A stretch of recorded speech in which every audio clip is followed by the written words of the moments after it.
ফার্স্টেই একটা আইটেম গান ছিল, ফারিনার সাথে একটা আইটেম গান ছিল। আইটেম গানটা জাস্ট শুরু হলো, শুরু হওয়ার সাথে সাথে স্ক্রিন অন্ধকার হয়ে গেল, তারপর সিন শুরু হয়ে গেল। সিন ওই আইটেম গান ক্রস করে আরও 5-10 মিনিট এগিয়ে দিয়েছে। এরপর তো সবাই খুব হাইপার হয়ে গেল যে না, একটা মুভির শুরুর গানটাই তোমরা কেটে দিলা, তাহলে কি দেখবো? তো কিন্তু ওরা কোনো রকম কোনো উত্তর দিচ্ছে না। হ্যালো সবাইকে, চলে এলাম আরও একটা নতুন ভিডিও নিয়ে। এই ভিডিওটা নিয়ে কথা বলবার আগে বা আমি যে সাবজেক্টটা নিয়ে কথা বলতে এসেছি তার আগে একটা ভিডিও আমাদের একটু দেখে নিতে হবে। চলুন আমরা একটুখানি রিয়াকশন করে নিই এই ভিডিওটার, তারপরে এই মুভি বিষয়টা দেখতে নিয়ে ঢুকলাম, কথা সব বলছি। কিছুই ঠিক আছে। ফার্স্টেই একটা আইটেম গান ছিল, ফারিনার সাথে একটা আইটেম গান ছিল। আইটেম গানটা জাস্ট শুরু হলো, শুরু হওয়ার সাথে সাথে স্ক্রিন অন্ধকার হয়ে গেল, তারপর সিন শুরু হয়ে গেল। সিন ওই আইটেম গান ক্রস করে আরও 5-10 মিনিট এগিয়ে দিয়েছে। এরপর তো সবাই খুব হাইপার হয়ে গেল যে না, একটা মুভির শুরুর গানটাই তোমরা কেটে দিলা, তাহলে কি দেখবো? তো কিন্তু ওরা কোনো রকম কোনো উত্তর দিচ্ছে না। পরে দর্শকরা নিজেরা নিজেরা ধারণা করে নিল হয়তো সেন্সর ইস্যু আছে, মানে ওই দিক থেকে এরকম। এখন আপু, সেন্সর ইস্যু থাকলে এটা ছাড়পত্র পায় কিভাবে? আর এটা স্টার সিনেপ্লেক্স এটা মুক্তি পায় কিভাবে? সেন্সর ইস্যু থাকলে তো এটা হতো না। আর এখন যে আইটেম গানগুলো হচ্ছে, আপনার কি মনে হয় যে ঈদের মুভিতে এমন কোনো সিন থাকলে এটা কি মুক্তি পাইতে পারতো যে আমি দেখতে পারবো না? এটা বিশ্বাস করলাম না, তারপর আমরা ধৈর্য ধরে দেখছি।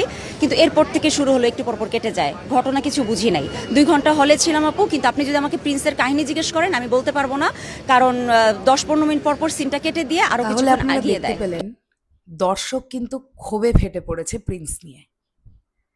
প্রিন্স নিয়ে দর্শকের ক্ষোভের কারণটাই হচ্ছে সিনেমাটা তারা মন মতন দেখতে পারেনি।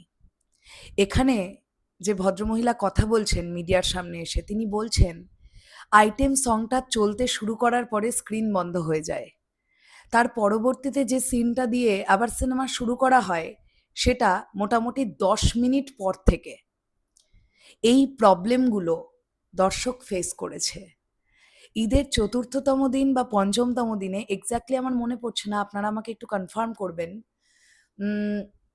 সীমান্ত সম্ভারে মোস্ট প্রবাবলি দুপুর 1:50 শো ছিল সেটা প্রিন্সের।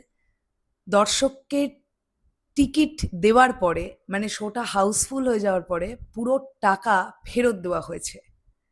কারণ কি, তারা বলেছিল যে তাদের এসি খারাপ হয়ে গেছে, যে কারণের জন্য তারা শোয়ের টাকাটা রিটার্ন করছে। এখন প্রবলেমটা হচ্ছে এই ভদ্রমহিলা যে শোটার কথা বলছেন, যে শোটা তিনি দেখে বেরিয়ে এসেছেন, এখানে তো তিনি এসি নিয়ে কোনো প্রবলেম বা কোনো কমপ্লেন করছেন না। এখানে তিনি বলছেন যে সিনেমাটা চলতে চলতে বন্ধ হয়ে গেছে, সিনেমার প্রথম গানটা যেটা আইটেম সং সেটাই দর্শক এনজয় করতে পারেনি, স্ক্রিন বন্ধ হয়ে গেছে, কাট কাট কাট কাট করে সিনেমা দেখানো হয়েছে। বিষয়টা হচ্ছে ঈদের চতুর্থতম দিনে যে সময়টাতে এসে আমরা দেখতে পেলাম যে ডিসিপি প্রবলেম অলমোস্ট সলভ, তখনও পর্যন্ত স্টার সিনেপ্লেক্সের এই ব্রাঞ্চটিতে দর্শক এত প্রবলেম ফেস করলো কেন প্রিন্স দেখতে গিয়ে? এই প্রশ্ন অনেকেই তোলে না। কেন তোলে না আমি জানি না, কেন তোলে না আমি জানি না। প্রিন্স সিনেমাটার যে টিম, বা ধরে নিন প্রিন্সের যে প্রডিউসার, সে তো নতুন, একদম নতুন। তার সঙ্গে সে যে যেগুলো জিনিসপত্র ফেস করলো সবটাই তার সঙ্গে নতুন হলো। তো প্রথমবার ইন্ডাস্ট্রিতে এসে তার অভিজ্ঞতাটা কি হয়ে গেল, এগুলো কিন্তু ভাবনা চিন্তার বিষয়। ইন ফিউচার এই প্রডিউসার আর কোনো সিনেমা তৈরি করবেন?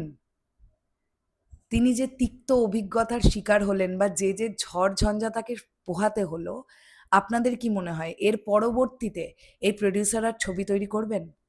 আমি কিন্তু কমপ্লিটলি প্রডিউসারের অ্যাঙ্গেলে জিনিসটা আপনাদের দেখতে বলছি। মানে এখানে কিন্তু আর কিছুকে তুলবেন না বা টানবেন না, শুধু প্রডিউসারের জায়গাতে নিজেকে বসান, যে প্রচুর কোটি টাকা ছবিটাতে বিনিয়োগ করেছে এবং প্রথম 3 দিনের যে গোল্ডেন পিরিয়ড স্টার সিনেপ্লেক্স থেকে যে বিজনেসটা হওয়ার কথা সেটা তার হয়নি, কারণ স্টার সিনেপ্লেক্সের বিভিন্ন শাখায় প্রথম 3 দিন 4 দিন প্রিন্সের কোনো শোই চলেনি। তো আমি এই প্রডিউসারের জায়গায় থাকলে তো মানসিকভাবে অনেক বেশি ভেঙে পড়তাম। উনি তো তাও এখনো দেখতে পাচ্ছি স্ট্রংলি বিভিন্ন চ্যানেলকে ইন্টারভিউ দিচ্ছেন। তো এটাই খারাপ লাগলো, দর্শকদের জন্যও খারাপ লাগলো। অনেক দর্শক একটু আনন্দ করে প্রিন্স সিনেমাটা দেখতেও পারলো না। কি যে আসলেই হলো এ বোঝা অনেক দায়।